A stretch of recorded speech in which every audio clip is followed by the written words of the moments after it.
कल आपने वहाँ देखा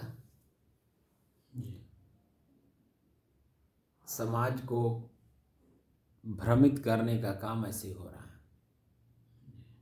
जो जिज्ञासु जो भक्त आते हैं अपना सब कुछ लेके आते हैं, तन भी, मन भी, धन भी, परिवार भी, और अपने समाज के लोगों को भी।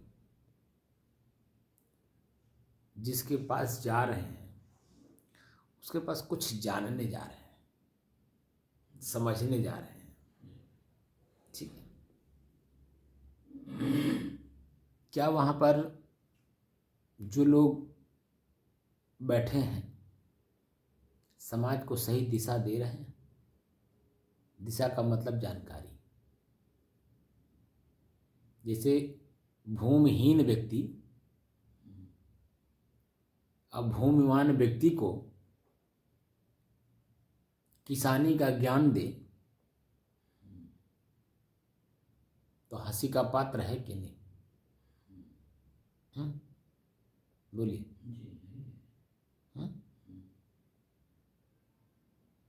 अब आगे हम नहीं कुछ कहेंगे, समझने वाले इसे में समझें।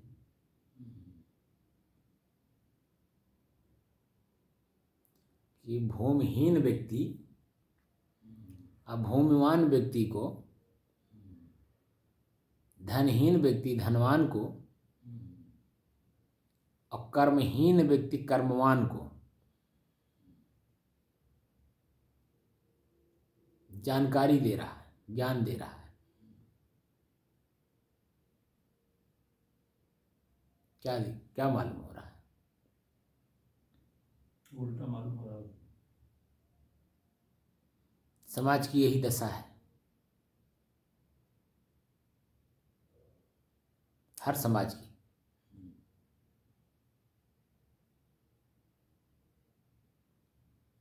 राज्य जो चलाता है उसे राजा कहा जाता है। आज बता दीजिए, वर्तमान में राज्य चलाने की क्षमता, मानसिक स्थिति है किसी की? क्योंकि राजा है ही नहीं। राजा एक पद है। अब पद बनाया किसने?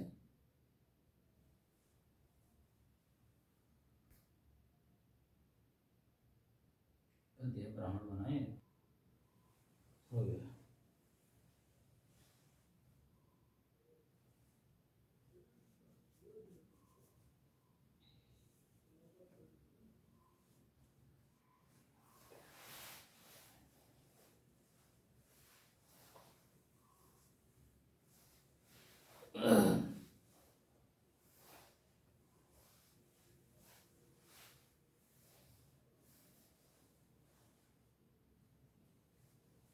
साधना करते करते,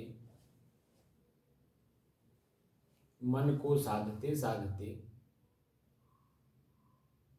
आज 480 दिन हो गया।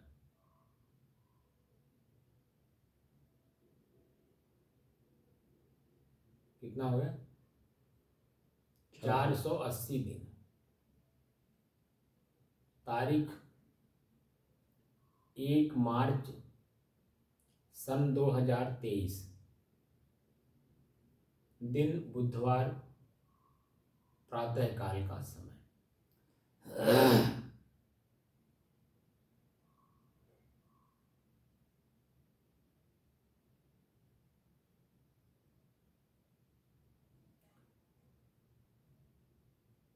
जिज्ञासु जिज्ञासु एक पद है, ठीक है ना जी। और जिज्ञासु पद में हम सभी लोग आते हैं, हम भी आते हैं जी।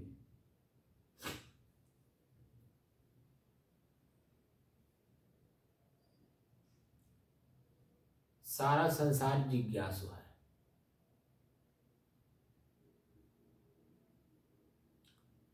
चाहता है। किससे चाहता है? कौन चाहता है? किससे शब्द का अर्थ होता है कि अपने से बड़े से। और क्या चाहता है, जो उसके अंदर में इच्छा है वर्तमान में।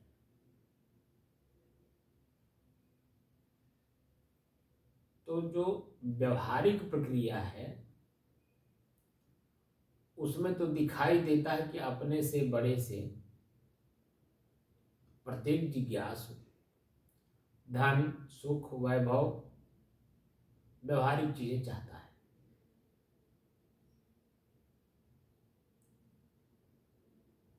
लेकिन जब उससे ऊब जाता है, इसी धन, परिवार, संपत्ति को पा करके जब ऊबता है, परेशान होता है, वही धन, संपत्ति, परिवार, समाज जब उसे काटने दौड़ते हैं, दुख देते हैं, पीड़ा देते हैं, और अपना कर्म इन लोगों के साथ जो पश्चाताप में डुबोता है, उसके बाद वो संत के पास जिज्ञासु बन करके जाते हैं। समाज में सबसे बड़े पद पर संत हैं और उन्हीं के पास सभी लोग जाते हैं। तो क्या लेकर के जाते हैं? जिज्ञासा। किस चीज की जिज्ञासा? वासना निवृत्ति का। जो वर्तमान में कर्म करके हम परेशान, दुखी हो रहे हैं, पीड़ित हो रहे हैं, उससे उबरने का मार्ग, रास्ता चाहते हैं कि जो हम कर्म करके पश्चाताप में डूबे हैं उसका कोई रास्ता है कि नहीं, कि हम पश्चाताप ना करें, पीड़ित ना हो, दुखी ना हो। आखिर ये पीड़ा है किस तरह का, कहाँ से आया, कैसे आया? हम तो नहीं चाहते पीड़ा हो, लेकिन आया कहाँ से? इन तमाम प्रश्नों का उत्तर ढूंढने के लिए संत के पास, एक समझदार के पास, सज्जन के पास जिज्ञासु जाता है।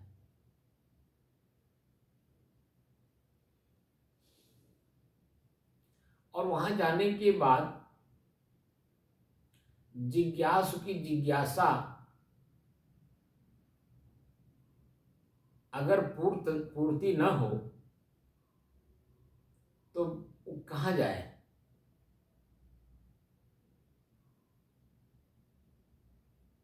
जिज्ञासु की जिज्ञासा अगर पूर्ण न हो किसी के पास जाने से, किसी के पास मतलब संत के पास,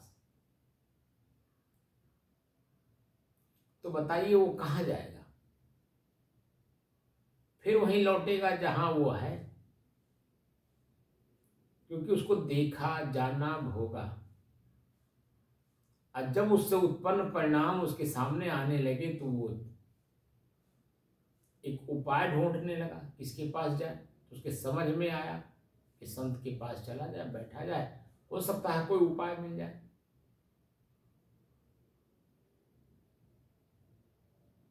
और संत के पास जाने के बाद भी अगर उपाय न मिले तो क्या होगा?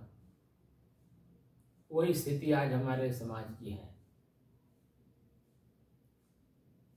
मनुष्य, जितने जीव हैं, मनुष्य की इतर भी जितने जीव हैं, हम उतने समझदार नहीं हैं जितने अन्य लोग हैं। हम अपने छोटी सी बुद्धि से हर एक आदमी को तौलते हैं। तो अपने बुद्धि से आपको अगर हम तौलेंगे तो हमारा जो समय है अपने को तौलने का, जिस समय में हमें अपने आप को तौलना चाहिए, भजन करना चाहिए। भजन मतलब सेवा, सेवा मतलब स्वयं का।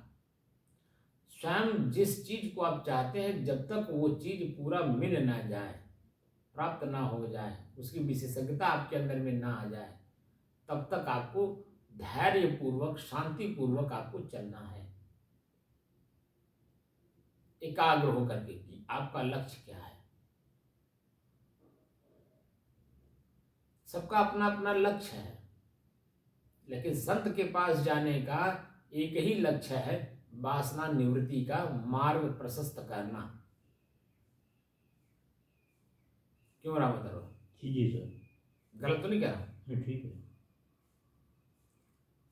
आपके 75 साल की आयु में वासना निवृत्ति का मार्ग प्रशस्त कितने लोगों ने किया, आप बताइए। हमारा जो वेद है, हमारे जो शास्त्र हैं, उपनिषद हैं, हमारे जो श्रुति और स्मृति हैं, हमारा वेद, हमारा कुरान, हमारा बाइबिल,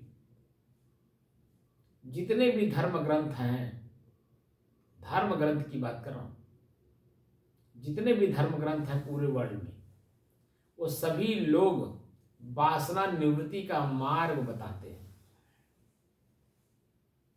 क्या हमें समझ में आया कि वासना निवृत्ति का मार्ग है? इसलिए समझ में नहीं आया, बनाने वाले ने तो बनाया और रिसर्च किया उस पर, जो वर्तमान की स्थिति थी, अपने शरीर की, अपने मन की, अपने बुद्धि का, जो वर्तमान में सिचुएशन उन्होंने देखा, उसकी निवृत्ति का मार्ग सुझाया। इसलिए कि सभी समाज के लोग किसी न किसी पीड़ा से पीड़ित थे। तो वर्तमान के जो बुद्धिजीवी वर्ग थे, उन लोगों ने वर्तमान के जो परेशानी, दुख, पीड़ा या सामाजिक जो बुराइयां देखा, उससे उबरने के लिए एक रास्ता ढूंढा। उसी रास्ते को उन्होंने इंगित कर दिया कि इस समस्या का समाधान ये है, इस समस्या का समाधान इस तरह से हो सकता है, इस समस्या का समाधान हमने इस तरह से किया है। आपके पास भी अगर ये समस्या आती है देर सवेर, तो उसकी निवृत्ति का मार्ग ये है। यही तो लिखा है उसमें। जी। जितने भी पूरे वर्ल्ड में हमारे धर्म ग्रंथ का मतलब मानवता से संबंधित, मनुष्यता से संबंधित, मानव मात्र के कल्याण के लिए, मानव मात्र के हित के लिए जिसमें चर्चा हो रही हो, वह धर्म ग्रंथ है। पूरे मानव मात्र के लिए, प्राणी मात्र के लिए, यहाँ तक कि जीव मात्र के लिए कल्याण की बात जिस ग्रंथ में हो, जिस समाज में हो, जिसके पास जाने से चर्चा हो रही हो, वही तो मेरे लिए पूजनीय है। क्योंकि मैं भी उसी समाज का व्यक्ति हूँ जिस समाज में अन्य लोग रहे या अन्य आगे हैं, वर्तमान में हैं और आगे भी रहेंगे। तो पहले से समस्या का समाधान है, तो वर्तमान में मैं जिस समस्या से पीड़ित हो रहा हूं, उसका समाधान हमें मिलेगा कि नहीं मिलेगा? मिलेगा। जब है तभी तो मिल रहा है। जी। मैं कह रहा हूं, मैं दे रहा हूं, कहां से दोगे भाई? आपके पास पहले से, आपके परिवार में, समाज में पहले से कोई चीज ना हो, आपको अचानक देना पड़ेगा, तो आप तो अकेले हैं, कहां से देंगे? इसका मतलब होता है कि सबका सहयोग हम नहीं ले रहे हैं, या अपना सहयोग हम सबको नहीं दे रहे हैं। तो क्या होगा? स्वतंत्र होकर के हम चर्चा ऐसा करेंगे कि बिना सींग पूछ की बात बोलेंगे, तो समाज में बिखराव आती है, हमसे लोग कटेंगे, क्योंकि वो हमारे ऊपर किसी का विश्वास नहीं रह जाएगा, तो हमको अकेला छोड़ देगा कि नहीं समाज? हम दूसरे को समझना नहीं चाहते, इसलिए कि मैं स्वयं अपने आप को समझा नहीं। अगर हम अपने आप को समझ लें तो दूसरे को समझने में देरी लगेगी। हमें भूख लगा है, ठीक है, मैं अपनी भूख को अगर समझ गया तो आपकी भूख को भी समझ जाऊंगा। इसलिए कि जैसे आपका चेहरा दिखाई देगा, आपका ओंठ दिखाई देगा, अनुभूति हमें हो जाएगी।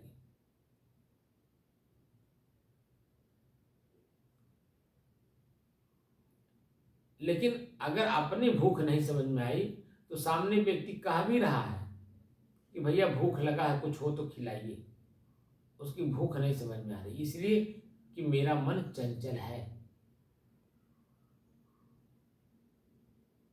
चंचलता का तात्पर्य है कि न समझ पाना, शब्द ही ब्रह्म है, क्योंकि जो व्यक्ति बोलता है वो अपना अनुभव बोलता है, अपना भावना प्रकट करता है शब्द के माध्यम से। और जब शब्द के माध्यम से भावना प्रकट करेगा तो सामने वाले को समझदार होना चाहिए कि उसकी भावनाओं का आदर करे। यही नहीं हो पाता। क्यों? क्योंकि हम स्वयं अपना आदर नहीं करते,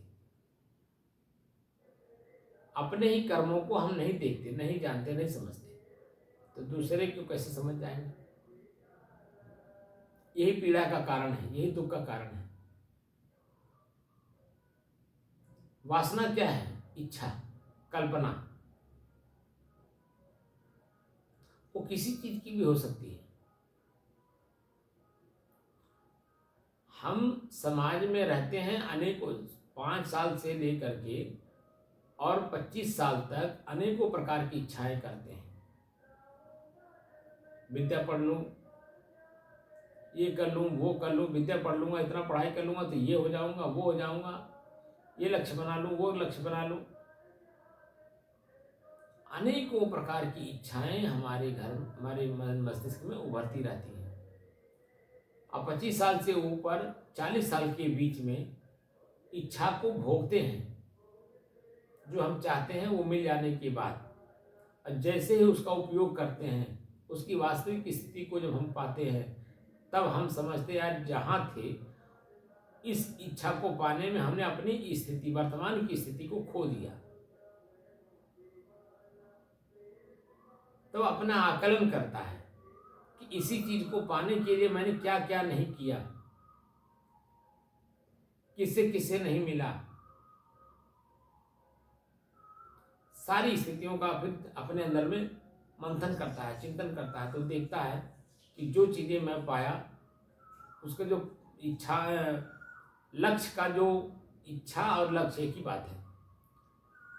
जो हमने लक्ष्य बनाया उसे पाने में, यहाँ तक आने में, वर्तमान की स्थिति तक समझने में हमने क्या क्या किया। जब उसका आकलन करते हैं तब पता चलता है कि हमने बहुत बड़ा गलती किया। उसी से बचने का उपाय संतों के पास है। हम जाते हैं, उसका उपाय वो बताते हैं, सत्संग के माध्यम से, भजन के माध्यम से समझने और समझाने का प्रयास करते हैं। अगर हम समझ गए तो उनका समझाना सार्थकता है, क्योंकि मैं जिस पीड़ा से पीड़ित था वो मेरी निवृत्ति हो गई, क्योंकि वो पीड़ा मानसिक था, मानंदी का था। हमारा मानंदी प्रकृति के नियमानुसार हमें जानकारी हो गई, हमारा मन परिवर्तित हो गया। जो पीड़ा मन में महसूस कर रहा था वह पीड़ा हमारी खत्म हो गई। शरीर वही है, इंद्रियां वही हैं, कर्म वही है, परिवार वही है, समाज वही है। हमारा मन पीड़ित है, सभी लोग पीड़ित दिखाई दे रहे हैं। और जैसे हम पीड़ा मुक्त होते हैं, मन प्रसन्न होता है, अपनी प्रसन्नता दूसरे पर जैसे उसका प्रभाव पड़ता है, मालूम पड़ता है कि सारा संसार मेरे बराबर है, सब खुश हैं, सब प्रसन्न हैं। इसी पे एक बीरबल और बादशाह की कहानी आती है। बादशाह ने पूछा बीरबल से, बीरबल, हमारे राज्य में क्या सभी लोग सुखी हैं?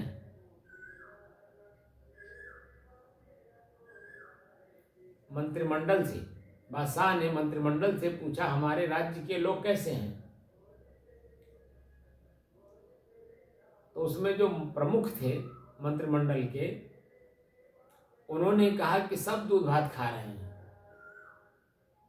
पूरा हमारा समाज दूध भात खा रहा है, यानी संपन्न है, सुखी है, पीड़ित नहीं है। बीरबल के कान में आवाज गई। बीरबल ने एक काम कर लिया। जो मंत्रिमंडल के जो विशेष प्रथम, क्या बोलते हैं उनको, मंत्री,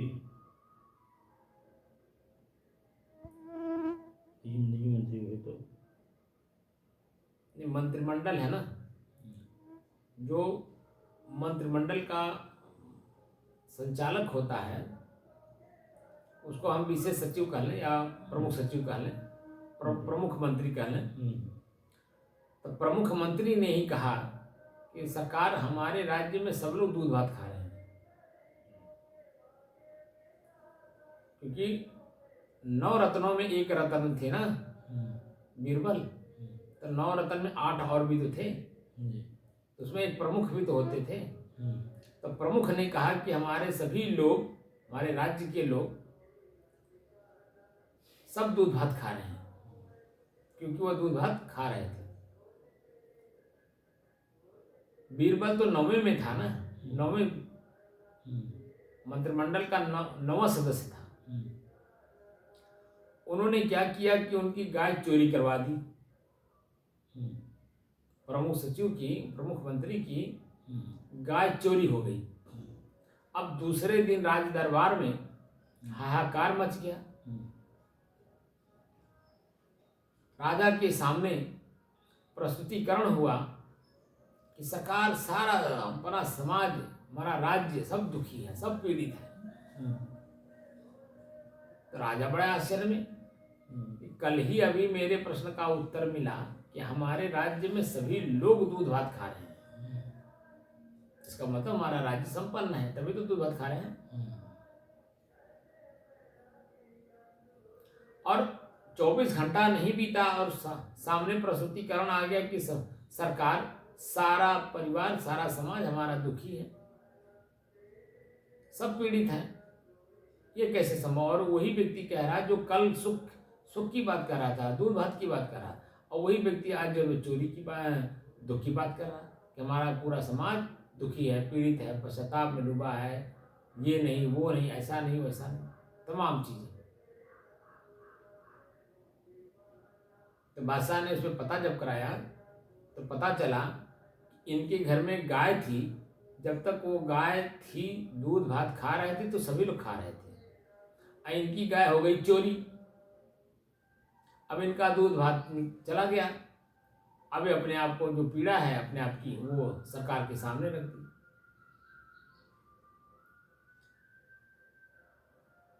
यही हमारे समाज की दशा है कि हम जब संपन्न हैं तो सबको संपन्न समझ रहे हैं, और जब हम दुखी हैं तो सारा संसार दुखी है।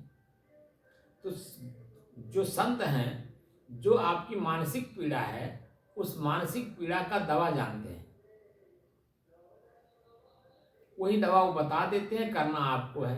अगर आपने कर लिया, समझिए कि आप सुखी हो गए। जब आप सुखी तो सारा संसार सुखी, और आप दुखी हैं तो कोई व्यक्ति सुखी दिखाई देता है आपको? क्यों नहीं दिखाई देता, अपना दुख, हमारा सब दुखी है। और मैं जब सुखी हो गया तो दुखी आदमी भी सुखी दिखाई देता है।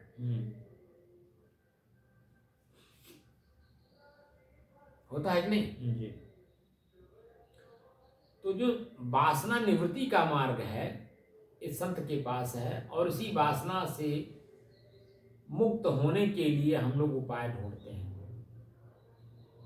संत के पास जाते हैं। और संत के पास अगर जाने से वासना निवृत्ति का मार्ग न मिले तो ये जो प्रश्न है, वासना निवृत्ति का मार्ग न मिले तो जो प्रश्न है, यही स्थिति आज हमारे समाज की है। तो क्या है? वासना निवृत्ति का मार्ग ना मिले, जैसे आप माने जिज्ञासु हैं, हमारे पास आए वासना निवृत्ति का मार्ग जानने के लिए, और वासना निवृत्ति का मार्ग आपको ना मिले तो जो पहले आप थे दुखी और पीड़ित, वही रह जाएंगे कि नहीं? जी।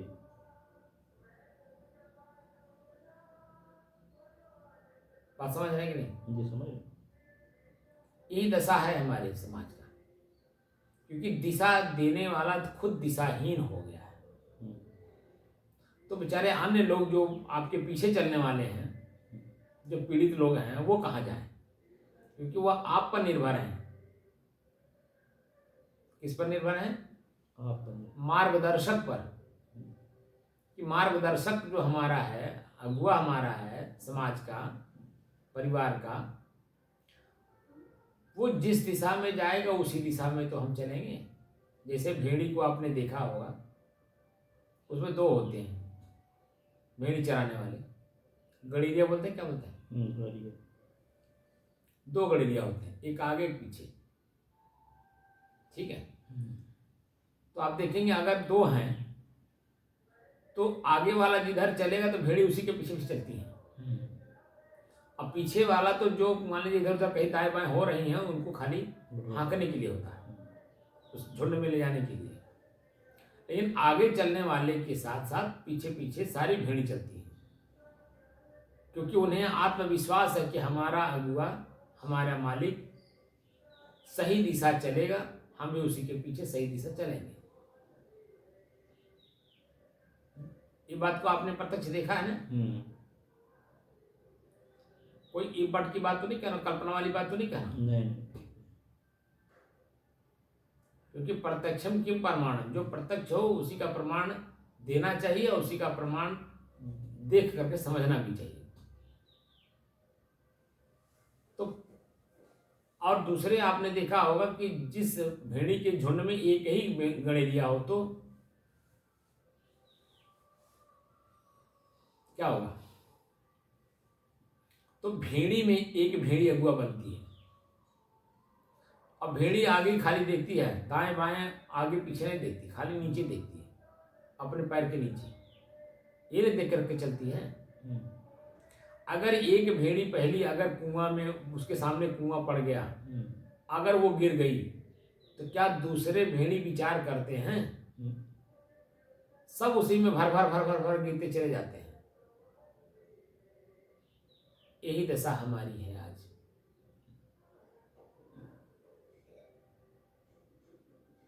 तो पीछे वाला बेचारा भेड़ी, वो जो गड़ेरिया है, वो जब कुआं में सब गिरी जाएंगे तो बेचारा वो करेगा क्या अकेले, क्योंकि तो सबसे पीछे है ना। या तो आगे चले तो पीछे छूट जाएंगे लोग, और पीछे चले तो आगे जब वो नदी में गिरे, गड्ढा में गिरे, कुआं में गिरे, खाई में जाए, जब सब खाई में गिर जाएंगे, कुएं में गिर जाएंगे, तो पीछे वाला बच के क्या करेगा आप बताइए। क्योंकि उसका जो भरण पोषण हो रहा है उसी भेड़ी के चलते हो रहा है। सही है ना जी। तो हमारे समाज में दो लोग जब एक्टिव थे, ब्राह्मण और संत, तो हमारे समाज का उत्थान हुआ था। ठीक है ना जी। और जब यही दो में से एक अपंग हो गया, ठीक है, तो संत जो पीछे चलने वाले थे देख करके सबको आगे ले जाने का काम ब्राह्मणों को किए कि समाज को आगे ले चलो। उन्हें पढ़ाया लिखाया गुरुकुल में, उनको जो है समाज को आगे ले जाने का मार्ग प्रशस्त करने के लिए उनको एक प्रेरणा दी गई। स्थान बना बना करके लोग जो अपने समाज को आगे बढ़ा रहे थे, और पीछे से देख रेख करने का काम संत करते थे। संत देखिए आप विचरण में रहते थे हमेशा, संत परंपरा हमारी विचरण की है। और रामायण में गोस्वामी तुलसीदास जी ने लिखा भी है कि संत मही विचरत यही हेता, और जड़ जीवन को करहि सचेता।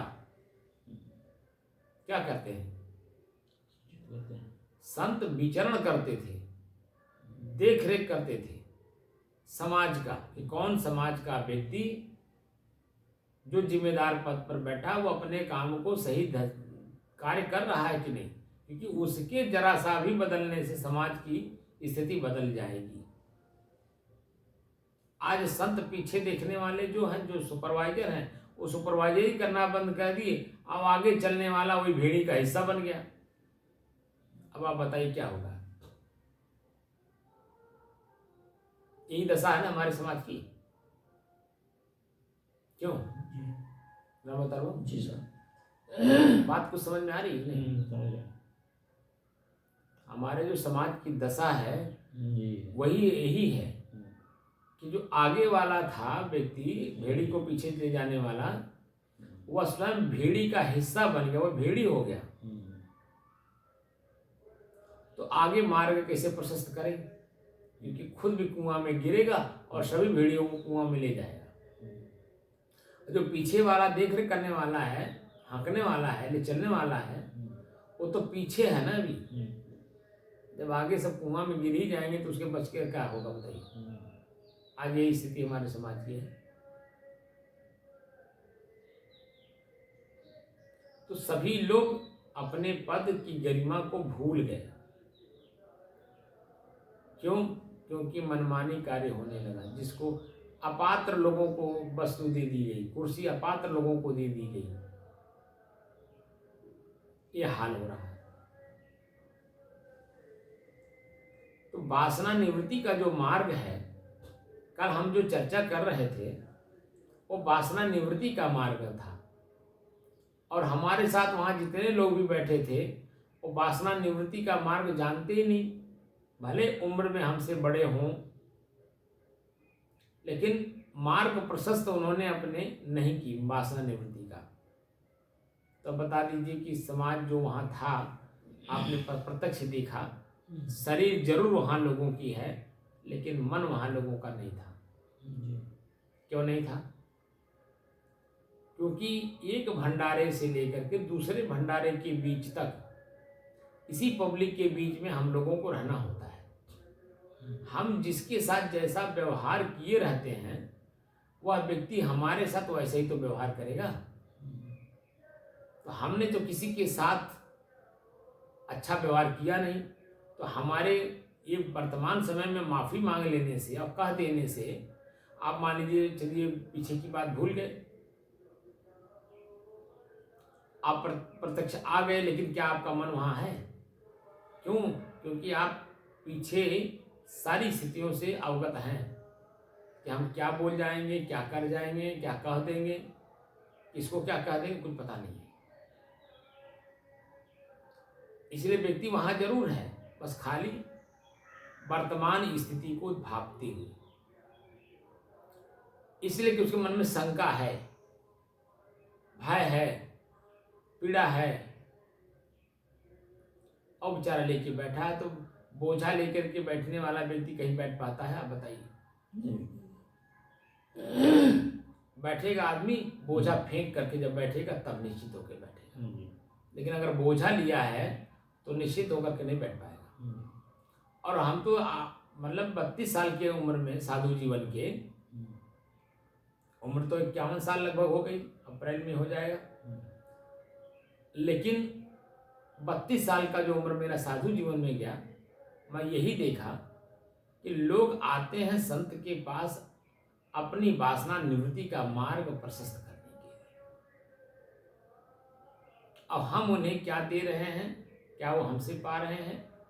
और निश्चिंत होकर के वो आते हैं कि चलिए, परिवार, समाज, गांव सबको छोड़ करके अकेले चल पड़ते हैं, और साथ में कुछ न कुछ अपनी कमाई लेके जाते हैं कि चलो संत के पास चले हैं तो अपना कुछ लेते चले। वहां से प्रसाद रूप में उनसे शब्द सुनने को मिलेगा।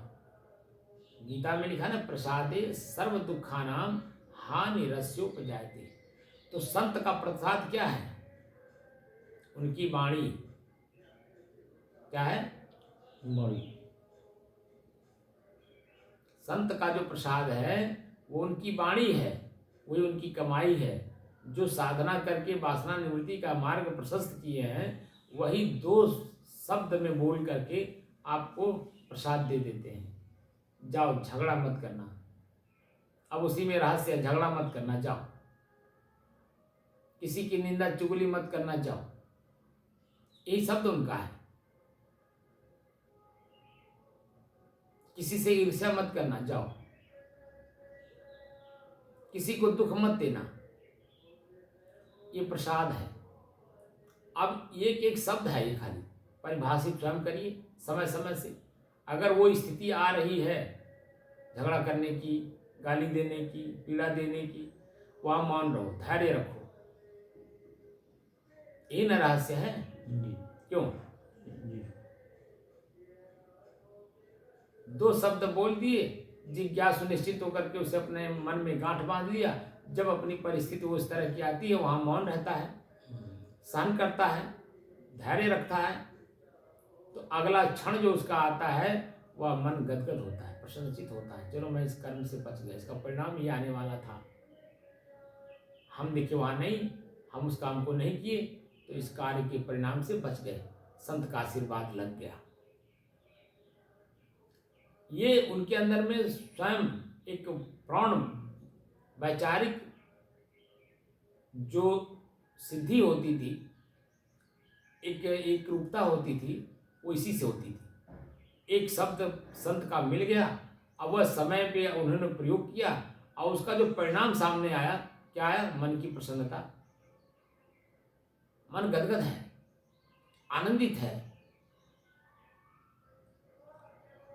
और उस समय में जब मन प्रसन्नचित आनंदित होता है, ये सब अनुभव का विषय है, तब मालूम पड़ता है कि हाँ, संत का आशीर्वाद बहुत तगड़ा है और उन्होंने जो बताया हमने उसका प्रयोग किया। आज मेरा मन एकदम पश्चाताप में नहीं डूबा है, दुख में नहीं है, पीड़ा में नहीं है, आनंदित है। और इसी को गीता कहती है 18वें अध्याय के 54वें श्लोक में, ब्रह्मभूत प्रसन्नात्मा न सोचति न कांक्षति समय सर्वेषु भूतेषु मद भक्ति में लपटे परा। आपके मन की प्रसन्नता ही ब्रह्म है। किसी ने प्रश्न पूछा ऋषि से, लेखक से, कि ब्रह्म क्या है?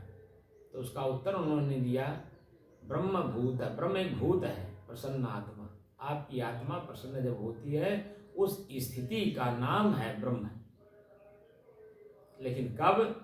न सोचित न कांक्षित, न चिंतन है, न चिंता है, न कामना है, न इच्छा है। ऐसी स्थिति में जब आपका मन प्रसन्न होता है, वह मन की प्रसन्नता की स्थिति ही ब्रह्म है। क्योंकि उस समय में कोई पीड़ा नहीं, कोई दुख नहीं, कोई आनंद की अनुभूति, कुछ नहीं, एकदम अपने आप में आनंदित है।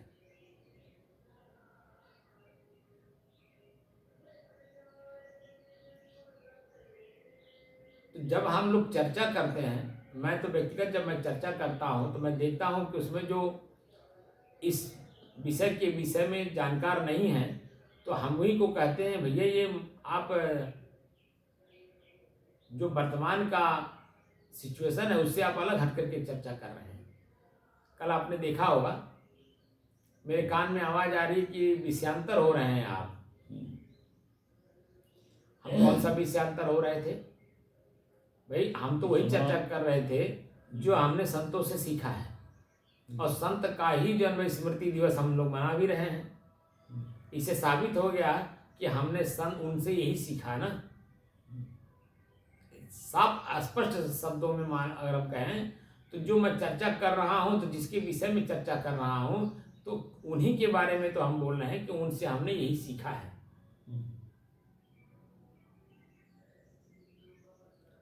अगर इतनी समझ हो जाती तो ये कहने का कहाँ समय था कि यहाँ विषयांतर हो रहे हैं। आप उनके बारे में बोलिए, उन्हीं के बारे में तो बोल रहा हूं, और कहाँ बोल रहा हूं, बोलिए। संत वो भी थे, संत हम भी थे। हम संत वो पहले से बने हुए थे, मैं बनने आया था। तो मैं बच्चा था, संजोग से मैं उन्हीं के गांव का था। तो देखिए, जहाँ अपरत्व का भावना होता है वहाँ मोह होता है, और जहाँ मोह होता है तहाँ अंदर में स्वाभाविक है कि उसको क्या दे दें, क्या कह दें, क्या बता दें, क्या जना दें, क्या करा दें, एक जिज्ञासा होती है कि नहीं? जी। क्यों? जी। तो मैं किसकी चर्चा कर रहा था, आप बताइए। जो मैं पाया हूँ तो संतों से ही तो पाया हूँ, उन्हीं से तो पाया हूँ। मैं लास्ट में उनके बारे में एक शब्द बोलता हुई, और मैं बोला भी कि भाई जब हमारी उनकी मुलाकात हुई, उन्होंने एक ही बात कहा कि जब तुम डड़िया गए हो, बाहर आ ही गए हो, तो बाहर आने की जो वास्तविक स्थिति है उसके बारे में तुम जानकारी प्राप्त करते रहना। मैं मुझ की जो बात किया वह महत्व दिया उन्होंने कि अपने आप को जानो। अपने आप में जब संतुष्ट रहोगे तो सभी की मर्यादाएं बनी रहेंगी। मोक्ष का मतलब मर्यादा। जब आप स्वयं सही रहते हैं, देखिए आप सही हैं तो तो आपके बच्चों का भी, आपके बहुओं का भी, आपके नातियों का भी, आपके समाज का, सबकी मर्यादा अपने अपने जगह पे बनी है कि नहीं। जी। वैसे ही उन्होंने हमको कहा कि जब तुम निकल ही आए हो, संत बन ही गए हो, तो इसकी मर्यादा बनाए रखना, क्योंकि ये तुम्हारे ऊपर डिपेंड करता है, मेरे ऊपर नहीं। मैं तो तुम्हें सिर्फ बता सकता हूँ, करना तो तुम्हें स्वयं ही है, चलना तुम्हें स्वयं ही है।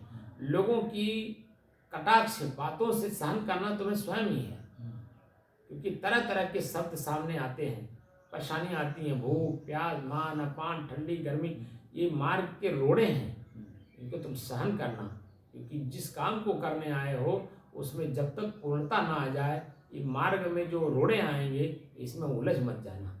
मर्यादा का मतलब यही होता है, किसी भी चीज में जब तक आपका लक्ष्य पूरा ना हो जाए आप चलते रहना, चलते रहना, चलते रहना, चलते रहना। अब इतनी बड़ी बात हम 2 शब्द में बोल के समाप्त किए, क्या समझने वाला व्यक्ति इस बात को समझ पाया होगा? जो कह रहा कि विषयांतर हो रहे हैं, बोलिए। हम वासना निवृत्ति का मार्ग उनसे पाया, क्योंकि वासना निवृत्ति करने के लिए तो हम आए संत बने हैं। समाज हमें सब कुछ दे रहा था और सब कुछ उपलब्ध भी था, लेकिन मैं सब कुछ त्याग करके, माता पिता पत्नी बच्चा घर द्वार समाज गांव गढ़ी सबको छोड़ करके आया हूँ। किस लिए आया हूँ? वासना निवृत्ति का मार्ग प्रशस्त करने के लिए। और अगर वासना निवृत्ति का मार्ग हमारा प्रशस्त ना हो तो पुनः हमें वहीं जाना पड़ेगा कि नहीं। तो जब मार्ग प्रशस्त करना है, सबको छोड़ के आए हैं, तो बताइए कि जो है हमें भूख से पीड़ित रहना पड़ेगा कि नहीं, प्यास से पीड़ित रहना पड़ेगा कि नहीं, उसे सहन करना पड़ेगा कि नहीं। कोई माँ हमारा हमको नहीं समझ पा रहा है तो हमारा अपमान करेगा कि नहीं। जो हमारे शब्द को नहीं समझ पा रहा है उस शब्द का उत्तर अपने विचारों के अनुसार देगा कि नहीं, क्योंकि वह जो देख रहा है वो मैं नहीं देख रहा, जो मैं देख रहा हूँ वो नहीं देख रहा है। बात समझ रहे कि नहीं। तो तमाम तरह की परेशानियां, दुख पीड़ा, दिन रात, सुबह शाम, ठंडी गर्मी, सब आपके सामने आता है। तो अलग अलग सबका विचार है सब ना।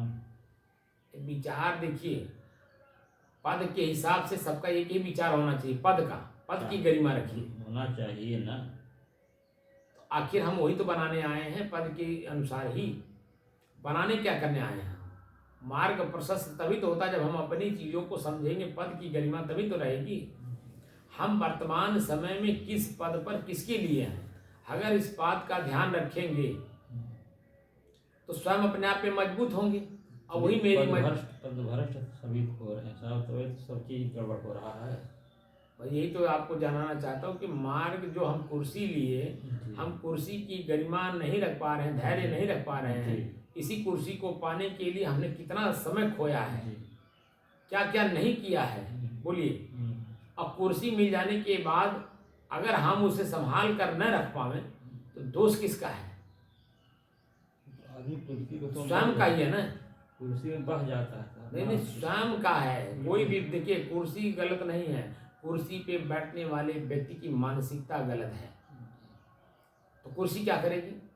कुर्सी मतलब पद, पद माने समाज का बनाया हुआ, उस पर सभी लोग विश्वास करते हैं, बच्चा से लेकर के बूढ़े लोग, अज्ञानी से लेकर ज्ञानी लोग, सभी लोग उस पर आत्मनिर्भर रहते हैं कि वो कुर्सी पर बैठा है तो सबका हित करेगा, क्योंकि वो धैर्यवान है, विवेकवान है, विचारवान है, सहनशील है, क्षमावान है।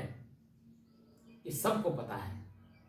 अगर समय समय से हम सबके साथ ऐसा एक ही डंडा से हाँकने लगेंगे तो समाज बिखर जाएगा, आप हो जाएंगे अकेले, कुर्सी लेकर के बैठे रहोगे। जैसे आपने देखा नहीं वहाँ श्रीलंका का अकेला व्यक्ति जब पड़ गया राष्ट्रपति, उसको अपने देश छोड़ करके भागना पड़ा। और जब आप अपने ही चीजों से मजबूत नहीं तो दूसरा देश आपको श्रेय क्यों देगा? आप बताइए। उसके भी तो एक मानक है, विश्व के सामाजिक विश्व स्तरीय एक मानक है। उस मानक के अनुसार आप खरा नहीं उतरेंगे अगर आप किसी भगेड़ू को अगर जगह दे देंगे तो, क्योंकि वह अपने ही लोगों के साथ धोखा किया है। और धोखा व्यक्ति देने वाला वो हर जगह वो धोखा ही खाएगा, क्योंकि अपने लोगों को ही धोखा दिया। यही स्थिति हमारे समाज की है। हम आपके साथ धोखा करेंगे तो मेरी स्थिति क्या होगी बोलिए। मैं कहीं भी जाऊंगा, अगर कोई हमको श्रेय देता है तो वह मेरी तरह वो भी दोषी हो जाएगा। इसलिए मानक के अनुसार चलना चाहिए। मानक जो पद बना हुआ समाज ने बनाया है, समाज के सभी वर्गों ने उसमें अपनी श्रद्धा रखता है, अपना विश्वास रखता है, प्रेम रखता है, अटूट विश्वास है। अगर हम विश्वास तोड़ेंगे, श्रद्धा तोड़ेंगे तो हम अलग थलग हो जाएंगे। हमारी गिनती किसी भी चीज में नहीं हो। इसलिए पद की गरिमा को स्वयं बना करके रखना चाहिए, सहनशील रहना चाहिए। मेरे कहने का तात्पर्य इतना ही था कि किसी के पास जाइए या जाया जाता है तो अपने लक्ष्य को पूरा किया जाए। अगर लक्ष्य पूरा होता है तो उस कार्य को किया जाए, नहीं लक्ष्य पूरा होता है तो उस कार्य को अंग्रेजी में कहते हैं ऑन द स्पॉट, यानी हिंदी में कहते हैं तुरंत छोड़ देना चाहिए।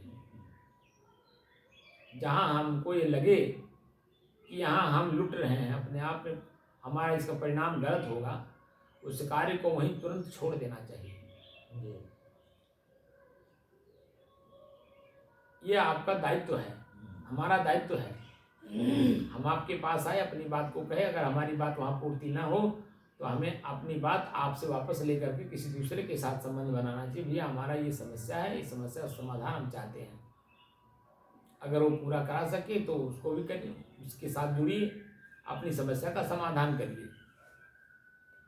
दूसरे के यहाँ अपील करिए अपनी। अगर वहाँ नहीं पूरा होता तो तीसरे के, जैसे मान लीजिए हमें 10,000 रुपये की जरूरत है, हमें पीड़ित है 10,000 रुपये से, हमको आवश्यकता है, वो आवश्यकता ही हमारा पीड़ा है। हम आपसे कहे कि राम अवतार बाबू हमें 10,000 रुपये की जरूरत है, अगर आप नहीं देंगे, मान लीजिए आप तुरंत कहेंगे कि नहीं है कि नहीं है। आप जैसे शब्द निकालेंगे हमारा कान सुनेगा, हमारा मस्तिष्क फिर ढूंढेगा भाई यहाँ इनके पास तो नहीं मिला, तो क्या करें, हम दूसरे से ना मांगे, पूरी करना पड़ेगा, जहाँ जहाँ जाना पड़ेगा, अपनी 4 आदमी 3 आदमी। तो जहाँ हमारा वो जो 10,000 रुपये की आवश्यकता पूर्ति हो वहाँ ही जाकर के हमें स्टे करना होगा। तो फिर उस नियम में बदलना होगा। जैसे आज आपने हमें मान लीजिए दे दिया, तो कल अगर आपको जरूरत है, हमारी आपको रुपए की जरूरत नहीं है, लेकिन आपको एक ज्ञान की जरूरत है, जैसे हमारे पास बैठ रहे हैं ज्ञान की जरूरत है, तो हमारा कर्तव्य क्या बनता है, हम एकदम स्पष्ट शब्दों में ज्ञान दें। वहाँ छल कपट रख करके बात ना करें, गोपनीय बात ना करें, रहस्यात्मक बात ना करें, जो बात है वो स्पष्ट हो, तभी तो आपका मन संतुष्ट होगा। अगर हम उसमें रहस्यात्मक बात करें तो आप समझ ही नहीं पाएंगे, क्योंकि रहस्य को नहीं जानते। जब नहीं समझेंगे तो करेंगे क्या बताइए। तो हमारा कर्तव्य होता है कि आपने हमारी समस्या समाधान की तो मेरे द्वारा आपका भी कुछ न कुछ हित होते रहना चाहिए। तो हमारा आदान प्रदान आपका बना ही रहेगा, और उसी तरह से हमारा आपका जो सामाजिक वजन रहना या उसको घटाना, तभी तो मालूम होगा। व्यवहार करते, उसी को प्रैक्टिकल बोलते हैं, व्यवहार करते समय जो प्रत्यक्ष प्रमाण होता है तत्काल का, वही आगे का भी और पीछे भविष्य का भी, अरे भूत का भी, दोनों का निवृत्ति करता है वर्तमान। और वर्तमान में हम हैं नहीं, भूत और भविष्य में हैं, इसीलिए हम कुछ का कुछ बोलते हैं, इसलिए समाज से करते चले जाते हैं। सामाजिक अगर प्रक्रिया में आप जुड़ रहे हैं, आप किसी से कुछ ले रहे हैं, तो हमारा कर्तव्य, हमको भी एक क्षमता रखनी चाहिए कि कुछ हमारे पास भी हो जो हम दे सकें, आदान प्रदान कर सकें, व्यवहार कर सकें।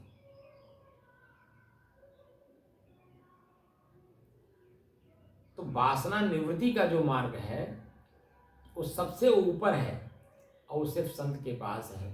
और संत के पास बैठिए, तो अगर वो नहीं भी देना चाहते हैं तो प्रश्न पूछिए, महाराज हम अध्यात्म में आए हैं, उसका मुख्य है कि वासना निवृत्ति का मार्ग प्रशस्त हो। हमारे अंदर में जो बुराइयां हैं वो हम कैसे निकालें, कैसे उससे हम बचें। जो हमारे मन में पीड़ा है, पश्चाताप में मैं डूबा हूँ, इसका उपचार बताइए।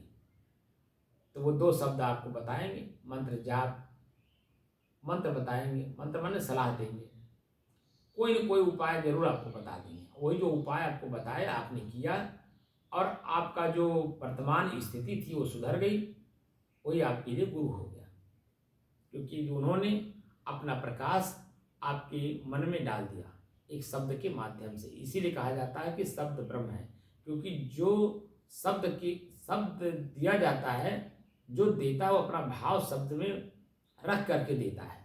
अगर लेने वाला शब्द को सुन रहा है और भावात्मक रूप से समझ रहा है तो दोनों में एक रूपता हो जाती है, कोई बिखराव नहीं होता है।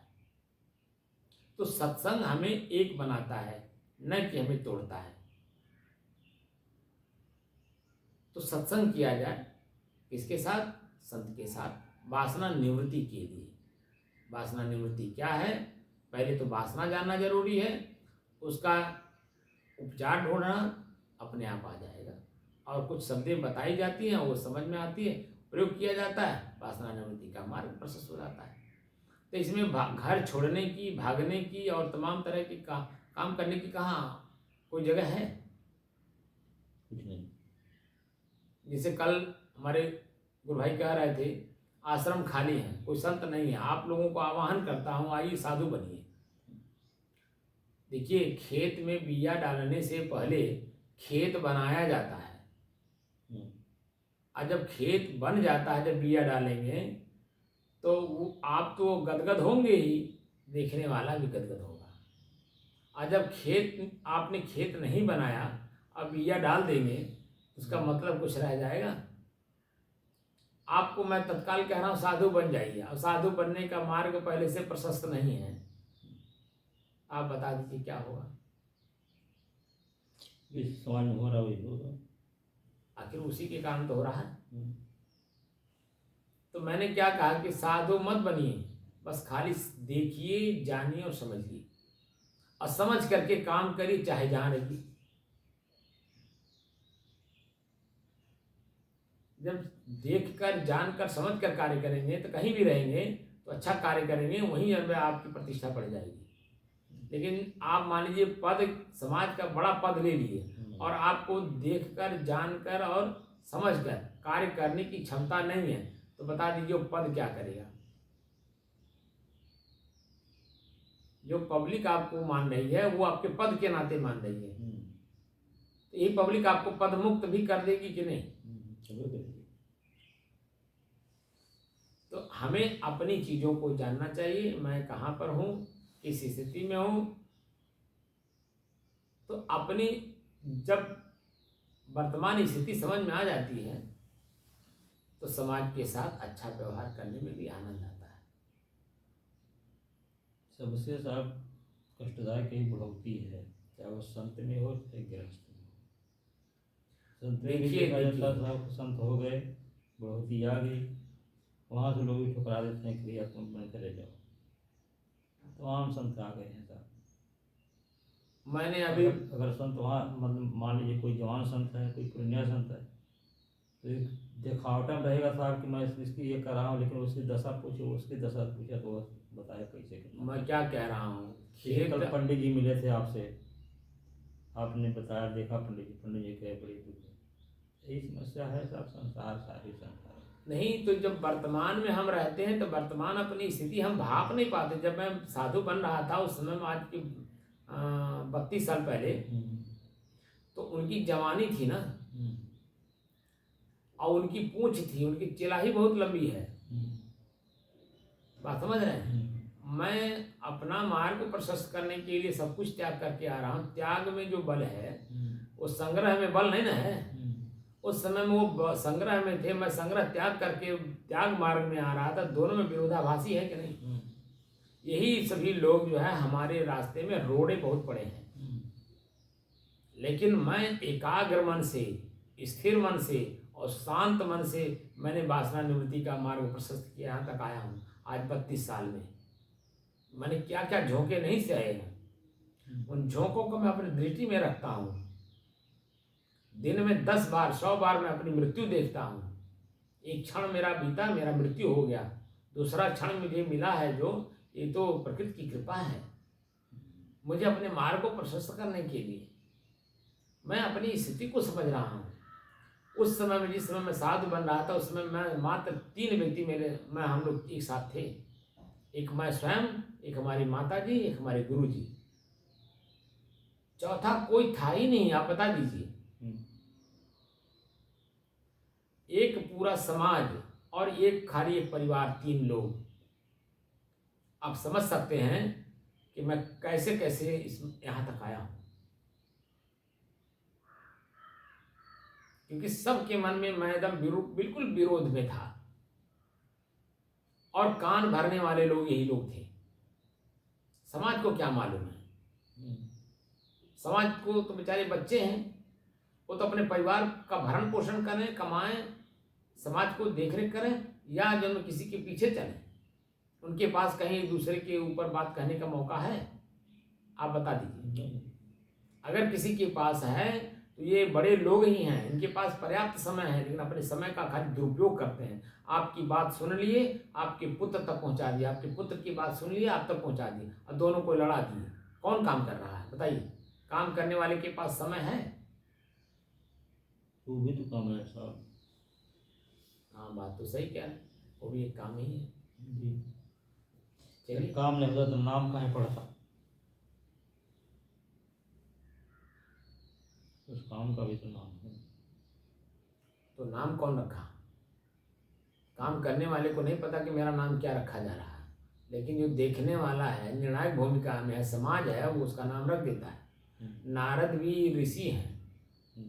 नारद शब्द का मतलब ही हो जाता है लड़ाने वाला। आज कोई व्यक्ति अपने पुत्र का नाम नारद रखना चाहता है? बोलिए। नारद तो उसी आदमी नाम रखते हैं जो कि लड़ने वाला, गांव में कहते भाई मैं तो कह रहा हूँ, वो भी तो ऋषि थे जी, संत वो भी थे। रिसर्चा नाम ऋषि, वो भी रिसर्च कर रहे थे, लेकिन वो इतने भावुक थे कि केकर बात केकरे साथे कहा थे, केकर बात केकरे साथे कहा थे, कर परिणाम का हो उन्हें मन में नहीं था। अगर मालूम चल गया होता तो क्या इस कार्य को करते? उनको उसमें आनंद आता था, ज्ञान नहीं था, वो तो बचकानी बुद्धि सी को बोला जाएगा। लेकिन जो करे सच करे थे सर, उसमें तो बात सही है। नारद जो भी कहे सच कहे। एक बात बताओ, जो आप बोलोगे वो सत्य बोलोगे, और आपकी बात में यहाँ आपके पुत्र नहीं है, ठीक है, और जो बोल रहे हैं वो सच ही बोल रहे हैं कि बाबू कहा बताएं, प्रधान तो प्रधान बन गए, लेकिन कष्ट बहुत बा, कहा बताएंगे। आप सच बोल रहे हैं, और ये सच बात जो है मैं आपके पुत्र के कान तक पहुंचा दूं कि आपके पिता जैसे कह रहे थे, उनके ऊपर क्या बीतेगी आप बताइए। वो अपने सतर्क होगा। कष्ट हो रहा पिता को, मेरे पिता कह रहा है। अरे भैया, अगर जैसे अगर कहने से उसके अंदर में सतर्कता आ ही जाए, ठीक है, तो बताया जाए तो ठीक है, लेकिन यहाँ तो हम देख रहे हैं कि दोनों आपस में लड़ने भी लगे, तो तुम हमें भी करने लगे, फुरवासाकी करने लगे। तो अलग की बात हो गई। देखिए, बदलाव तो तभी होती है ना, इसी तरह से होती है बदलाव, दूसरी बात नहीं, वो भी तो इसी से जुड़ा हुआ है। देखिए बात किसी सुनिए बता रहा था नहीं, पहले बात आप सुन लीजिए, आप अपनी बात मत कहिए, क्योंकि आपके पास जितना बुद्धि मैं जान रहा हूँ। किसी के हमें कहने वाले के भी तो ध्यान रखना चाहिए कि हम किसी की बात उसी के सामने कहें जो उस बात को समझ रहा हो, उसके नासमझी में कार्य हो रहा हो, उसके कान में पड़ेगा तो अपनी नासमझी सुधार लेगा। ऐसे के सामने हमें कहना चाहिए, ये नहीं कि जब हम उसको बिना जाने बोल दें, तो वो जब हम किसी के सामने जब बोल देंगे तो उसका वो क्या रूप लेगा, किस भाव में लेगा, किस भाव में सुनेगा, वो तुरंत पता गया कि उन्होंने लाठी मार दिया। लाठी का मतलब खाली लाठी नहीं होता है, शब्द भी लाठी होती है। जाके नारद जी जहाँ जहाँ बोले सब सुधार के लिए बोले हैं, कहीं भी सुधार के लिए बोले हैं, लेकिन ये समाज उनको जो नारद शब्द का प्रयोग किया, उनके भाषा को जो प्रयोग किया, वो निंदक के रूप में किया, चुगली के रूप में किया। आज उनका नाम, जैसे राम तो बड़े प्रेम से सब हर आदमी नाम रखना चाहता है अपने पुत्र का नाम, कृष्ण हर आदमी अपने पुत्र का नाम रखना चाहता है, ठीक है, लेकिन नारद भी क्या सभी लोग रखना चाहते हैं हाक से, प्रसन्नता से, क्योंकि नारद शब्द में सभी लोग जानते हैं कि ये तो खाली निंदक है, चुगली करने वाला है, इनके बात उनके पास, उनके दूसरे के बाद दूसरे के पास कहने का क्या मतलब है?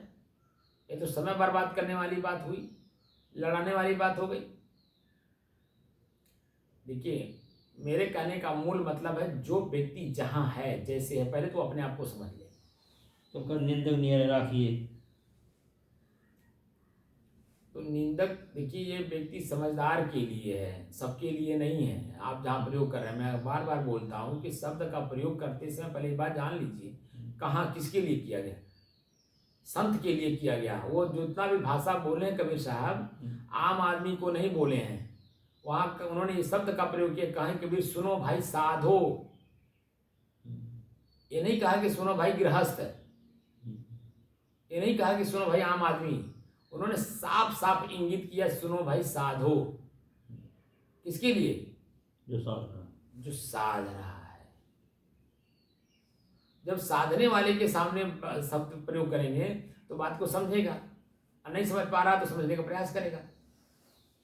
तो वही समाज को सिखाते हैं लोग ना धर्म, ये निंदा नहीं, सभी लोग सिखा रहे हैं, सभी लोग सिखा रहे हैं दूसरे को, सभी लोग सिखा रहे हैं।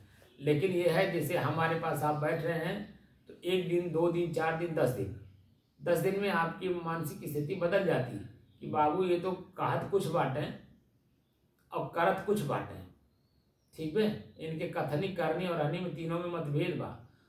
तो 11वें दिन आप नहीं आएंगे, लेकिन आप 480 दिन लगातार ठंडी गर्मी बरसात सब कुछ सहन करके आ रहे हैं और टाइम से आ रहे हैं। हम बल्कि लेट हो जाते हैं, आप नहीं लेट होते हैं। हम बल्कि किसी दिन बाहर चले जाते हैं, नहीं रहते, लेकिन आप लगातार आ रहे हैं। आपका मन इसी में है। क्यों है? क्योंकि एक आत्मविश्वास है, और आत्मविश्वास जगाने के लिए ही हम लोग एक दूसरे के साथ बैठते हैं कि हमारा आत्मविश्वास कहीं ख़त्म ना हो जाए, बरकरार रहे। वही जो हमारा आपका संबंध ही, देखिए, पूरे गांव को एकदम शांत किए हुए है। ये मत समझिए कि आप अकेले हैं, आपके ऊपर पूरे समाज, पूरे गांव का नज़र है। वहाँ बैठते हैं तो क्या सीखते हैं? अभी आप गाली सीख लीजिए कि यहाँ गाली सिखाया जाता है। अभी आपका देखिए पूरा गांव विरोध करना शुरू कर देगा। क्या सीखने जाते हैं? या अपने परिवार में आप गाली देना शुरू करें तो आपके परिवार के लोग कहेंगे कि आप वहाँ क्या सीखते हैं, यही सीखते हैं क्या? ये प्रश्न उठेगा कि नहीं उठेगा? क्यों? तो हम जो हैं अपने आप में, हम देखिए सतर्क हैं, सावधान हैं। हम वही चर्चा करते जो साधना की है, जो साधने वाली बात है। हम वो बात नहीं कर सकते जो समाज में बिखराव पैदा करे। समाज एक हो, हम इसकी चर्चा करते। जब समाज एक होगा तो कहते हैं जहाँ सुमति तहाँ संपत्ति नाना, और जहाँ कुमति तहाँ विपत्ति निधाना। समाज आपको प्रत्यक्ष दिखाई देगा कि आपके साथ है, लेकिन क्या मन से भी है? हम तो समझते हैं साहब कि गृहस्थ में सुमति ज़्यादा है, संत में सुमति कम है। मैं वही तो बात आप अब से समझ पे आए। घंटों में वही समझाना चाह रहा था। क्यों मतभेद इसीलिए है कि अहम भाव है। मैं जो कमाया वही सत्य है, ये गलत है।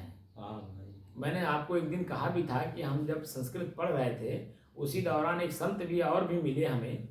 उन्होंने कहा आइए मैं आपको प्रवचन करना सिखा देता हूँ। तो मैं उनके पास चला गया।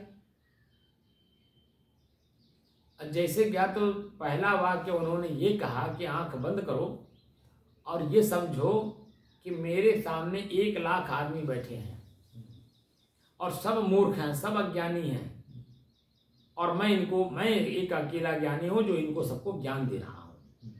इस शब्द का प्रयोग उन्होंने जब पहली बार किया, पहले दिन ही पहली सीख में यही बात हमको दी गई। बताइए सर, कोई प्रवचन सुनेगा ये बात आपको सुनेगी?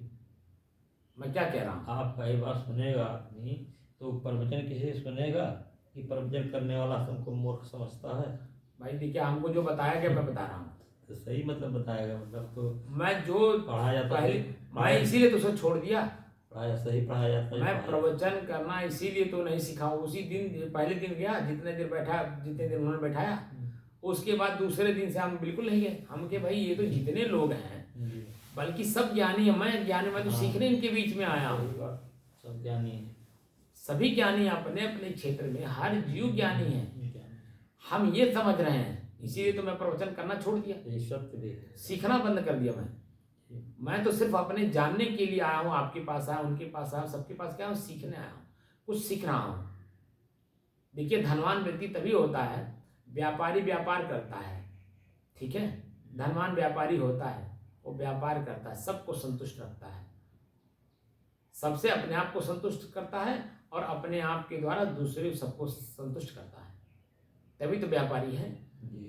जितने लोग उसके दुकान पे सामान लेने आते हैं, वो अगर है तो तुरंत देता है, नहीं है तो उसे नोट कर लेता है और कहता है बाबू परसों जाए आके ले जाइएगा, परसों या कल, जो मतलब लाने वाले के ऊपर निर्भर करता है, क्योंकि व्यापारी को मालूम है ना कि हमारा सामान कितने समय तक आ सकता है, तो वो नोट कर लेता है वो सामान को और वहाँ फोन कर देता है लाने वाले को, क्या आपके पास सामान है, अच्छा आते समय इस सामान को लेते आइएगा, हमने किसी को समय दिया है कल के लिए, नहीं आज तो नहीं आ पाएगा तो कल कैसे आप दे पाएंगे, कल पहुंचेगा तो आप कह दीजिए कि परसों ले लेंगे, तो वहाँ की बात उनके पास कान में डालते, बाबू आज तो नहीं आ पाया कल ले लीजिएगा, प्रेम से बोलता है नहीं।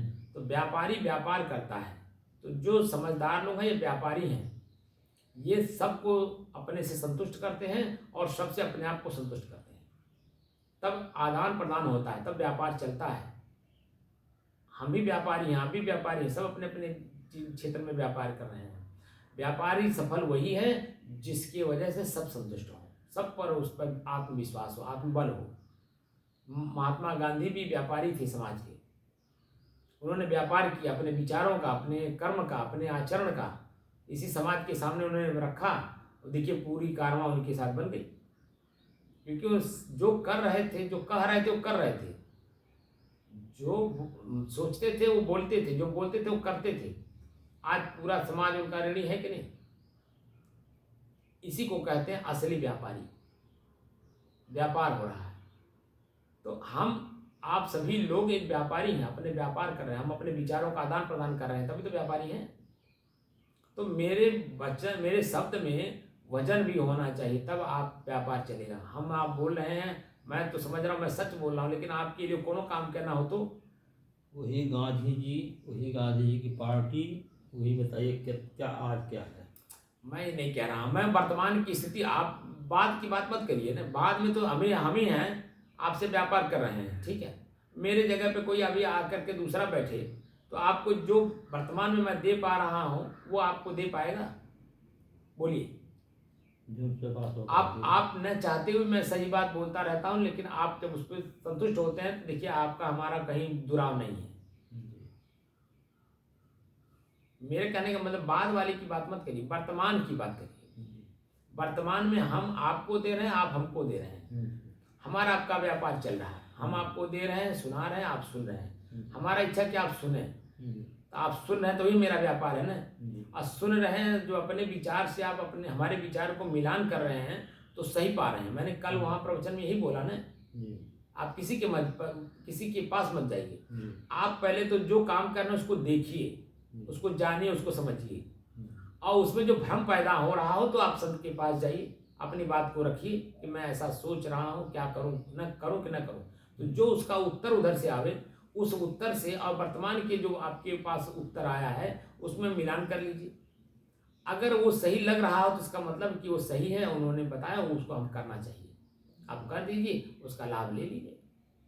तो कुल मिलाकर के आप कहीं भी कुछ भी सुनते हैं, देखते हैं या करते हैं तो अपने विचार से मिलाते हैं, वहाँ अगर मेल खाता है तो संबंध बनता है, नहीं मेल खाता है तो संबंध विच्छेद हो जाता है जी। ये होता है जी। तो मेरा कहने का मतलब एक संत, एक जिज्ञासु की चर्चा यहाँ हो रही है। जिज्ञासु संत के पास जाता है वासना निवृत्ति के लिए, एक ही तो चीज वहां पर है, बस खाली वासना निवृत्ति के लिए। और संत के पास जाने के बाद अगर वासना निवृत्ति का मार्ग प्रशस्त ना हो तो क्या होगा, प्रश्न यही है ना कि अगर मार्ग प्रशस्त ना हो तो क्या होगा। जो वर्तमान की स्थिति समाज की है वही हो रहा है, क्योंकि मैं आप पर विश्वास नहीं कर रहा हूं, आप मेरे पे विश्वास नहीं कर रहे हैं, और मनमानी हम भी चल रहे हैं, मनमानी हम भी कर रहे हैं, मनमानी आप भी कर रहे हैं, मनमानी आप भी चल रहे हैं। तो समाज मनमानी से नहीं चलता है, एक दूसरे के विश्वास पे चलता है। क्या कह रहा हूं मैं जी। एक दूसरे के विश्वास पर समाज चलता है। आपने कहा मैंने माना, मैंने कहा आपने माना, तो वो विश्वास ही तो है जो हम मान रहे हैं और आप मान रहे हैं। विश्वास ना हो तो क्या होगा, बिखरा होगा कि नहीं। तो बिखराव में एक रूपता कहाँ आती है, एक कहाँ होते हैं। कबीर साहब का सिद्धांत अपनी कहे मेरी सुने और सुन मिल एक हो, दोनों की समझ एक हो जाए। समझे की गति एक है, जिन समझा सब ठौर, कहाँ कबीर ये बीच के बल कहीं और ही और। बालक बुद्धि वाले लोग कुछ का कुछ कह जाएंगे, लेकिन जो लेन देन कर रहा है वह उसको देने वाले को भी समझ चाहिए और लेने वाले को भी समझ चाहिए। अगर दोनों में एक रूपता है तो प्रेम अपने आप बढ़ेगा, विश्वास अपने आप जगेगा, सारे कार्य होंगे। तो कुल मिलाकर के जिज्ञासा पूर्ण करने के लिए संत को स्वयं अपने आप में सत्संग करना चाहिए। अपनी वासना निवृत्ति का मार्ग स्वयं अपने आप में प्रशस्त करना चाहिए, क्योंकि जो जिज्ञासु आपके पास आएगा उसकी जिज्ञासा कैसे शांत करेंगे। जब आप स्वयं अपनी वस्तु को जानेंगे, पहले तो देखेंगे, जानेंगे और समझेंगे। और वर्तमान में जो समस्या सामने आ रही है, क्रोध उत्पन्न हो रहा है, लोभ उत्पन्न हो रहा है, ईर्ष्या उत्पन्न हो रही है, निंदा करने की मन में भावना जग रहा है, दूसरे की बात दूसरे के सामने कहने की इच्छा हो रही है, इन सब चीज़ों को जब टटोलेंगे, पढ़ेंगे, देखेंगे, जानेंगे, तो अपनी स्वयं की निंदा करने की, ईर्ष्या करने की जो स्थिति बन रही है उसको संभाल लेंगे। किसी को देख करके ईर्ष्या करने की जरूरत क्या है।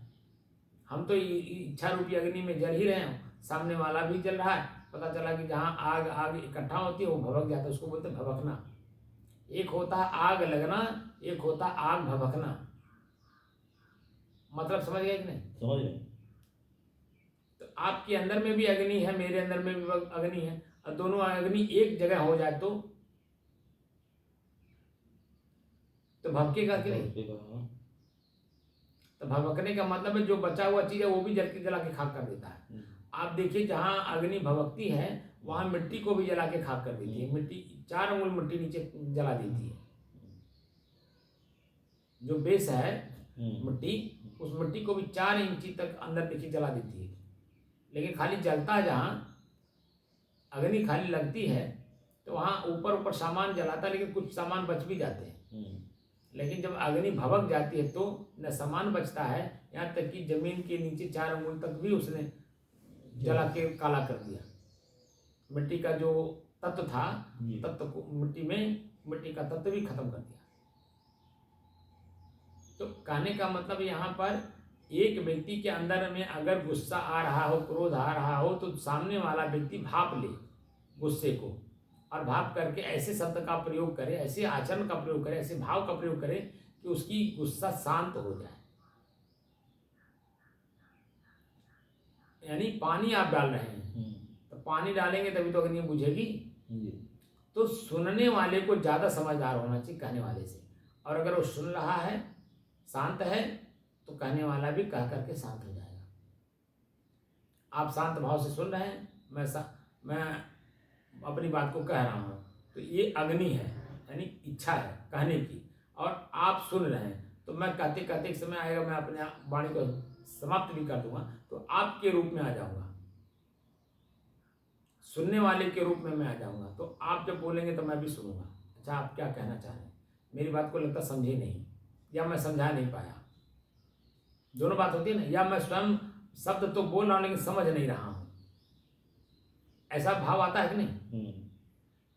तो वहां भी एक रूपता आ जाती है, समझ बढ़ जाती है तो एक रूपता होती है।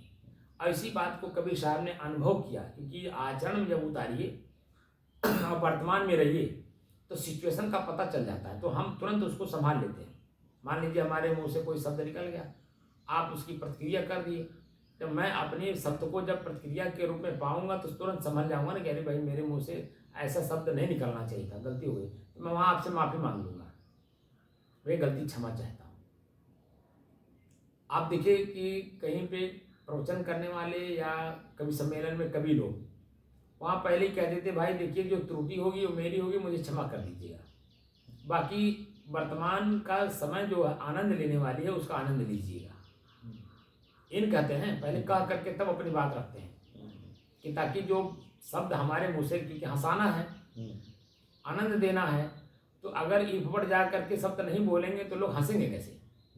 कभी सम्मेलनों में ये नहीं होता है, अभी होली आ रही है, लोग फाग गाते हैं कि नहीं, तो फाग गाते समय वो कौन कौन से शब्द का प्रयोग करते हैं, लेकिन सबको पता है नहीं फागुन आ गया है फुहर शब्द का, तो फुहर शब्द का प्रयोग हो रहा है ना, शब्द ही है तो है। तो उस समय में कोई बुरा नहीं मानता है। क्या क्या गाने वाले क्या क्या बोलते हैं, बुरा न मानो होली है, कहते भी हैं बुरा न मानो होली है, अंत में कह देते। अपनी बात कहने के बाद जब वो जान देते कि किसी को कष्ट हो रहा है, तो उसी में हल्का सा रंग उड़ाते हुए कहते हैं बुरा न मानो होली है। होली मतलब आपने अपने विचार का वहाँ दहन किया जाता है कि चलो साल भर हम लोग जो लोग आपस में टकराए उस विचारों को ख़त्म करते हैं और फिर नए सिरे से जीने की इच्छा जाहिर करते हैं। भाई कल हमसे गलती हो गई, उसको माफ़ करिए, अब नए सिरे से फिर जब हमसे गलती होगी तो फिर जन्म में आप हमारे साथ दंडात्मक कार्रवाई करिएगा या क्षमा करिएगा, लेकिन जो पीछे हो चुका है उसे तो क्षमा कर दीजिए। पीछे जो हो चुका है उसी को क्षमा मांगने के लिए होलिका दहन की जाती है। आप देखे होंगे कि पहले ज़माने में, अब तो पता नहीं है कि नहीं है, लोग अपने घर में हर आदमी बुकवा लगवाता था। अब बुकवा लगवा करके ले जा करके उसमें अग्नि में डालता था कि नहीं था। और भी करते थे कि जो जिसका फसल तैयार हो जाता था तो जौ ले आकर के भूनते थे कि नहीं वहाँ पे, जो होती है वो सब क्या है उसका कोई जानने का प्रयास नहीं करता है। एक रूप खड़ा करके समझने के लिए रहस्यात्मक बातें उसमें डाल दी गई। अब रहस्य जब आप पूछेंगे उसके विशेषज्ञ से तभी तो बताएंगे इसका मतलब क्या होता है। जैसे लोग शादी कराते हैं तो ओखल क्यों रखा जाता है, हल्दी क्यों लगाई जाती है, चौक क्यों पूरा जाता है, तमाम तरह की चीज़ें उसमें प्रयोग होता है। आप सब प्रयोग करते हैं। माड़ो क्यों लगाया जाता है, उस जितनी भी चीज़ें हैं वो सब रहस्यात्मक चीज़ें हैं। क्या शादी करने वाला कर तो रहा है समाज की दृष्टि से, लेकिन क्या वो जानता भी है कि हम जो कर रहे हैं वो क्यों कर रहे हैं, क्या वो समझता भी है? बोलिए। कोई नहीं जानता सर। नहीं, जानने वाला तो जान ही रहा, जो प्रयोग करा रहा है वो तो जान ही रहा है, लेकिन प्रयोग करने वाला पर जो करवा रहा है बताना चाहिए ना कि इसलिए ये हो रहा है, कोई बताता नहीं। यही तो बात है, उसके पास समय कहाँ बताने के लिए। जब आप प्रश्न करेंगे तभी बताएगा आखिर ऐसा क्यों करा रहे हैं। यही तो रहस्य है, और क्या है कि वो जाने, जिज्ञासु बने, उसी को बोलते हैं जिज्ञासु। उसी को जिज्ञासा पैदा किया जाता है कि ये प्रश्न करे। जब प्रश्न करेगा, जैसे देखिए जो जिज्ञासु होता है, सुनने की स्थिति होती है तो कहने वाला भी पूरी बात कहता है। अब पूरी बात सुनने वाला सुन लेता तो भ्रम दूर हो जाता है। जो हमारे के बीच में भ्रम है, भ्रम के कारण जो दूरी है तो वो दूरी मिटनी चाहिए। तो जब आप सुनने के मूड में रहेंगे तभी तो सुनेंगे। तो उसके लिए एकांत की जरूरत पड़ती है, अकेले की जरूरत पड़ती है, भीड़ में नहीं बोला जाता है।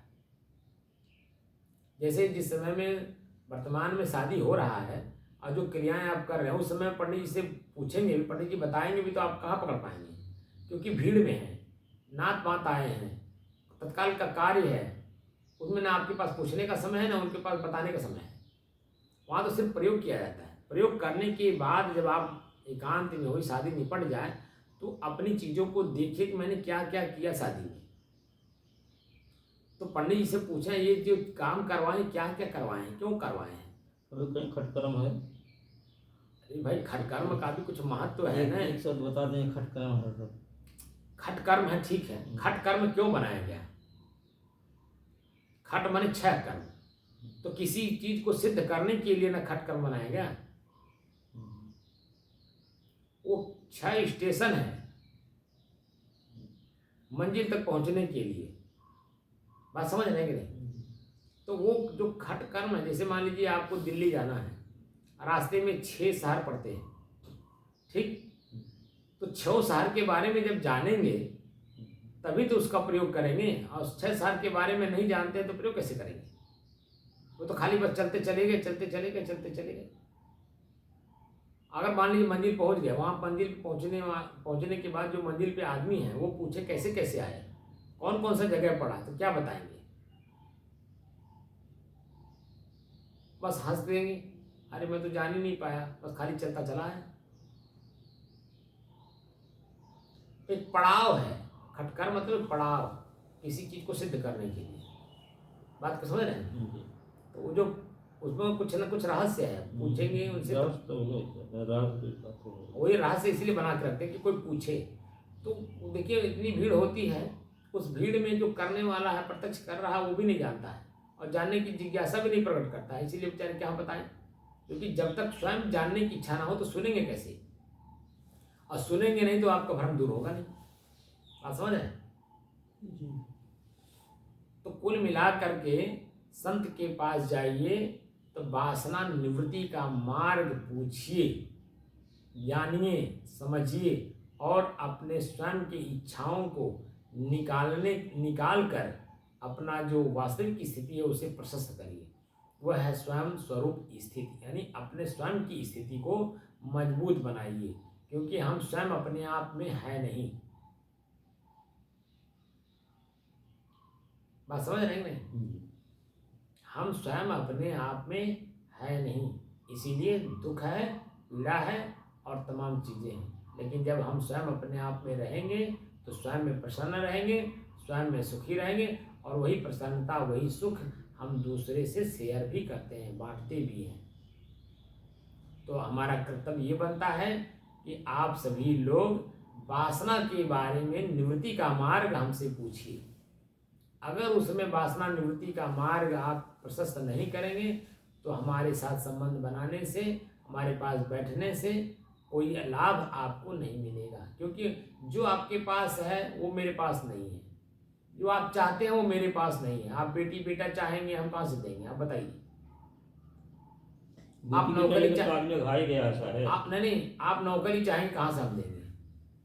आप कुछ लड़ाई झगड़ा कर लिए, हमारा तो कोई परिचय है नहीं किसी से, हम किसी कहेंगे? तो जो चीजें जहां है यथावत है उसी का लाभ लीजिए। हर चीज समाज अपने लिए बना रखा है और अपनी बनाई हुई चीज को भूल गया है। हम संत लोग हैं, संत का मतलब होता है जो अपने वासना को निवृत्त कर दिया हो, अपने आप में स्वयं में शांत हो, उसे संत कहते हैं। और जो अपने को स्वयं अपनी इच्छाओं को शांत करना चाहता हो, वासना निवृत्ति का मार्ग प्रशस्त करना चाहता हो, वह संत के पास बैठे, और संत का कर्तव्य बनता है उसको वासना निवृत्ति का पूर्ण मार्ग प्रशस्त करे, अधूरा नहीं। और जिज्ञासु का भी कर्तव्य बनता है कि जब तक उसकी वासना निवृत्ति का मार्ग प्रशस्त ना हो जाए तब तक वो स्वयं वहाँ सेवा शुश्रूषा करते हुए उसे सीख ले, जान ले, समझ ले और अपना मार्ग प्रशस्त कर ले। हम लोग तो यही करते हैं ना, इसीलिए 12 साल तक सिर्फ ब्रह्मचारी के भेष में रखा जाता है। लंगोटी अंत में दी जाती है जब उसकी मानसिक स्थिति को देख लिया जाता है, जान लिया जाता है और पूर्ण रूप से समझ लिया जाता है कि अब इसकी कोई वासना नहीं रह गई है, तब लंगोटी दी जाती है। और अगर हम ऐसा करते हैं तब तो समाज के जिम्मेदार पद पर बैठने का और अपनी जिम्मेदारी का एहसास है। अगर हम ऐसा नहीं करते हैं इसका मतलब जिम्मेदार के पद पर तो बैठ गए लेकिन जिम्मेदारी का एहसास नहीं है और हम गलती कर रहे हैं। हम स्वयं अपने आप के लिए कह रहे हैं, हमारे जगह पे जो भी लोग हैं उन सभी के लिए कह रहे हैं कि अपना मार्ग स्वयं पहले प्रशस्त कर लें, तब दूसरे का मार्ग प्रशस्त करने का उपदेश दें। क्योंकि उप माने निकट, सद माने बैठना होता है। किसके निकट? स्वयं के निकट। स्वयं के निकट बैठे बिना स्वयं में आत्मसंतुष्टि होती नहीं है। बोलिए जी।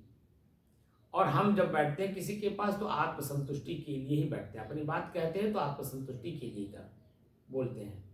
अगर आत्मसंतुष्टि ना हो तो यही हाल हो रहा है हम सबका। तो मेरा जो कर्तव्य है वो ये है कि आप व्यक्ति के व्यक्तित्व को देख करके उसके साथ आप संबंध बनाएं, बैठें, उनको सुने, उनके सुन करके उनके आचरण को अपने जीवन में उतारने का प्रयास करें। साहेब